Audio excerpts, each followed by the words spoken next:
On the agenda tonight, we're going back to 1967. We're going to be taking a look at the Easybeats, and they're going to be performing Friday on My Mind.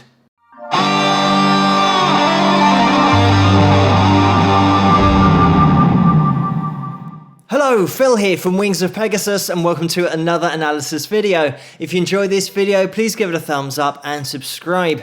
So the performance we're about to look at is just under 3 minutes in length, so we will watch it all the way through and then get into the analysis afterwards. So let's get the guys up on screen and see how they get on. Hey George. Hey George. Yeah, that's some nice looking birds here, isn't they? Yeah, real nice. For all you nice looking birds and all you good fellas, we'd like to do this last number for us, which is called Friday on My Mind. Monday morning feels so bad. Everybody seems to nag me. Coming Tuesday I feel better. Even my old man looks good. Cause they just don't go, cause they go too slow. I'll get Friday on my mind. Gonna have fun in the city. Be with my girl, she's so pretty. She looks fine tonight. She is outside to me.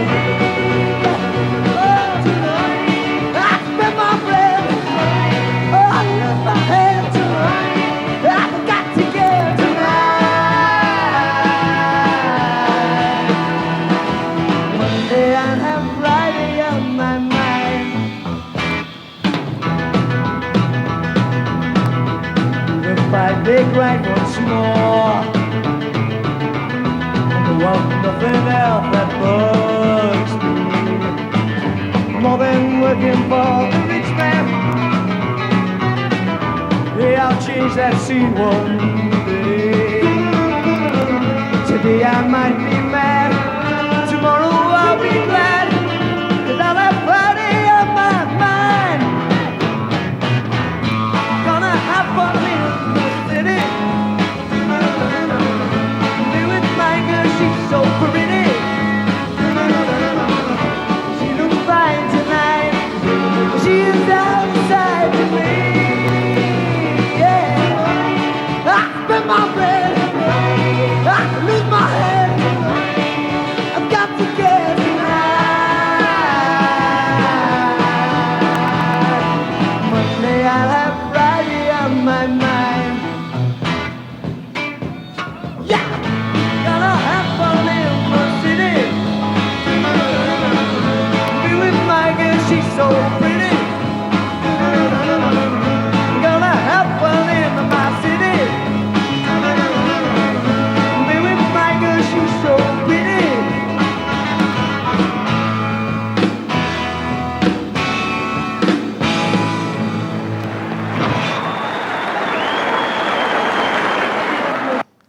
And there we have it.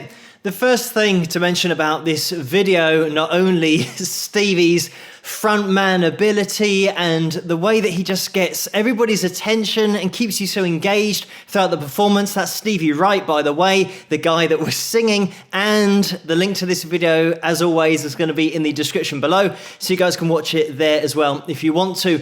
But once you've got somebody who has that charisma at the front of the stage and is so likable instantly, the way that he delivers the vocals, smiling, and the dancing, the energy as well, what you'll find, sometimes he is struggling for breath because of the amount of effort that he puts into the performance. So not only have we got that energy coming from the frontman of the band, but also within the composition, because I think the tempo is being pushed slightly here with this performance when compared with the tempo on that original record.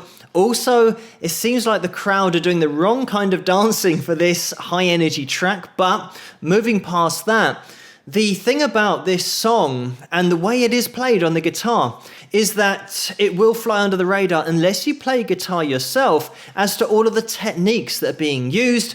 And it's George Young, by the way, who plays rhythm here, and he is the older brother of Malcolm Young, was the older brother of Malcolm and Angus. Also, listening to Stevie's accent when he's introducing the song and talking about the attractive birds in the audience, and birds being women, it's something that used to be used, probably not so much nowadays, but you can hear that his accent sounds very English. But these guys were and are known historically as an Australian band because they all ended up in Australia from a very young age. Their families all moved there independently, and then they met each other in Australia and started a band there and were very successful in Australia before then going over to the USA and the UK and having massive success there as well. So just a word about this as a composition and the way that the mood fits the lyrical content, and the feeling of the verses is very much down compared to that of the chorus, because in the song Friday on My Mind, you're waiting for Friday, and the chorus is where Friday comes along. So that's where everything really does take a bit of a step up and gets lifted, because that is the happy, the excited part of the song. And then we go back into that second verse and things just drop down again. So it's very cleverly done. And also the fact that when we do get into that second verse, we're now actually coming in on the offbeat. It might be 4 and where the drum fill starts, and they're just waiting for that cue in order to get back into that verse. The other thing to mention about the song as a whole is how progressive it is, because it's not just 3 chords that are getting looped around, and we will go through just the technical aspects of the guitar. I'm not going to go through all of the chords, it's not going to be an instructional video, but the technical points about this opening riff are so important, because unless you play it correctly, it's not going to sound exactly how George gets it to sound. So when we've got this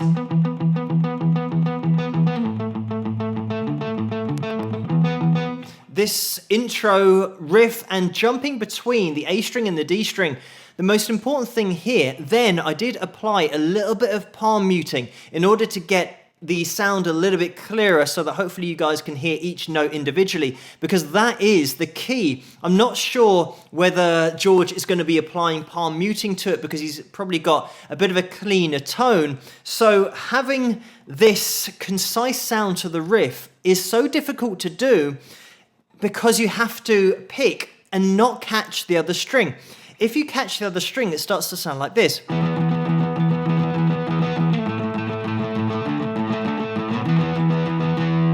And you start getting that chord sound to it, whereas you want to have, in slow motion,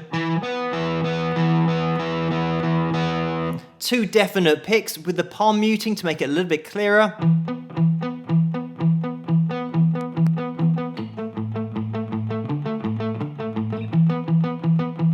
So you can hear how I'm not going and strumming both of those strings at once. So you've probably got a bit more of an appreciation of how technical this riff is. Even though it might sound easy, it's one of those that you're definitely not going to be playing this song and this riff in particular after just picking up the guitar and playing for a few weeks. It takes a hell of a lot of practice on the right hand to get the control and the flow with the accuracy. And you've got to alternate the pick here. So with that alternate picking, down, up, down, up, down, up, if you're just doing downstrokes, you're never going to get the same sound. It's got to be alternating to get the accuracy and the speed paired together. And then as we move on, we then have some string skipping involved, which is on the G when we move down, and we're now skipping over the A string. So it means that the pick is covering even more distance, but still has to be as accurate. And this kind of thing happens all the way through the verse, and we have a little run down to B, still string skipping. And I think here we have a little chromatic run down, and then we get into the E minor, which will just be the same thing. And then we move up to the A, And this is all string skipping. There's a lot of technique in here. We then go back to the D. So once we get past the technicalities of the riff work in the verses, then we have this quick chord change section before we get into the chorus. And the chords that you'll want are C, E, A, F sharp, B, back down to E again. If you do want to throw these together quickly, it's going to be a lot easier to do it at the bottom of the guitar because you can simplify the shapes. So if I go, I can transition from one chord to the next really quickly down there without too much fuss. Whereas if you are jumping up and down the neck and getting up to the 7th fret and having to jump back down again, it can be a little bit of a mission to get it all in time. But if you do practice it enough, obviously you can then get it down. As we then move into the chorus, we're on the A.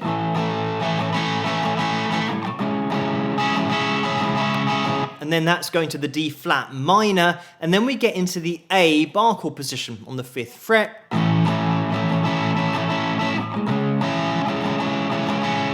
And again to the D flat minor. So it seems like it's all going in a direction that you can predict, and it sounds very mainstream, very pop, and very uplifting because of what's come before. It is at this point that things keep progressing and the journey hasn't ended. We haven't got the full stop at the end of the sentence yet, because once we've gone through the A, D flat minor, A, D flat minor, D,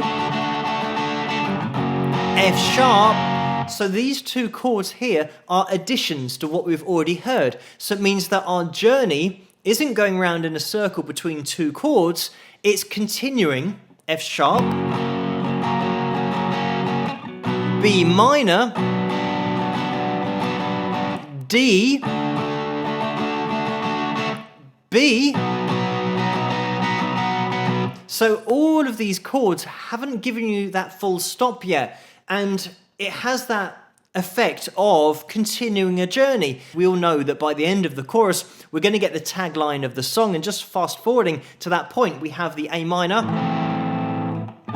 D, G, and then a stop on the E back into the riff. Just for reference, the two chords you'll need before getting into that A minor in the chorus is an A and a B minor.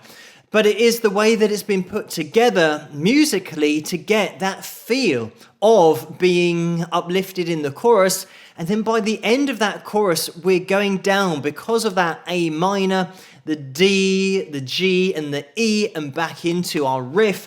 It's taking us back down to almost where you don't want to be in those verses. You always want to be in that chorus. The other thing that we have in this performance, of course, are those harmonies in the background and being able to fill in that vocal sound when the lead singer isn't singing. It's one of those things that every 60s band had, and 70s bands as well. It was a given that you had to be able to sing if you played an instrument.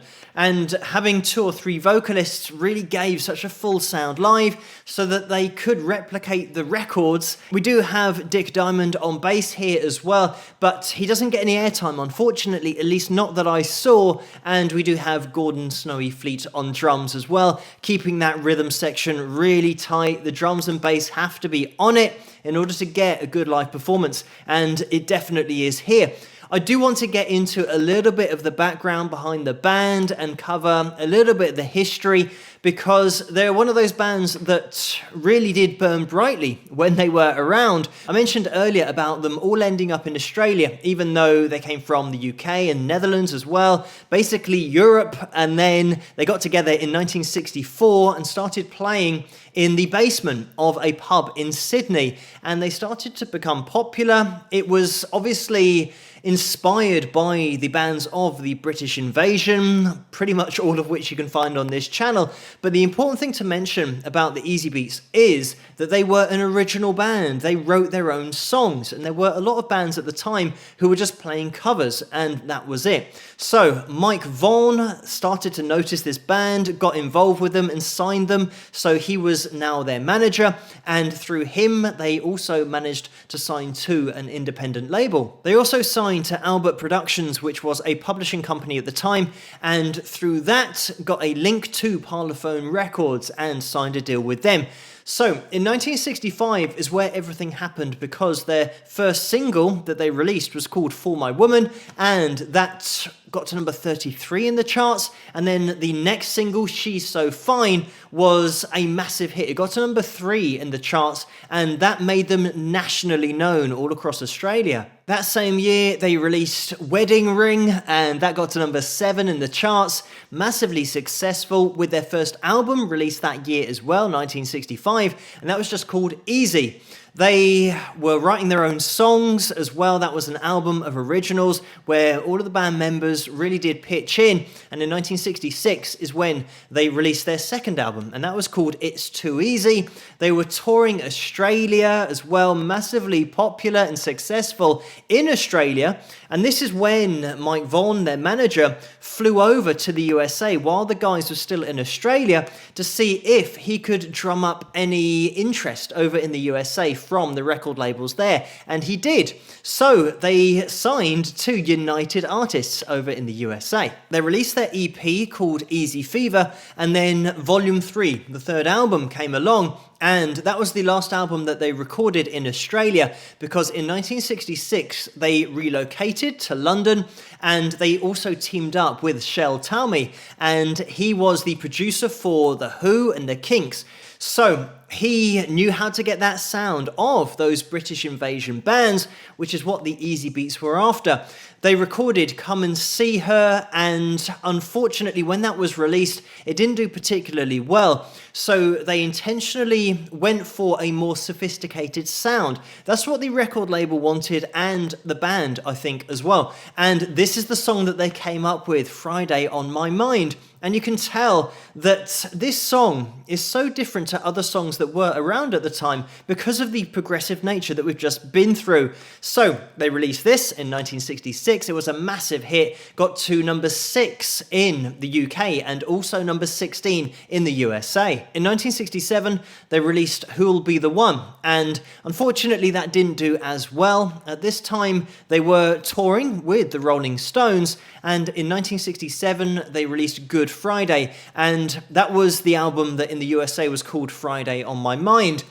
Also, Snowy Fleet, the drummer, unfortunately quit at this time because of the schedule and being on tour and being away from his wife and kids. So Freddie Smith came in to do a little bit for the band, and they recorded Heaven and Hell, and that didn't do well either, unfortunately. It probably didn't help that the BBC here in the UK banned that song from being played, and in the USA they released a censored version of it where they had to change a few lyrics, and from my understanding it wasn't that bad, but things back in the 60s were very different, and even mentioning hell was probably something that was borderline. But anyway, moving forward, Tony Cahill then joined the band as the drummer, and at this time they also toured with Gene Pitney. They released Falling Off the Edge of the World, and unfortunately that wasn't successful either. And in 1968 they released Hello, How Are You, which did get to number 20 in the UK charts, but it was a much more pop and mainstream sound,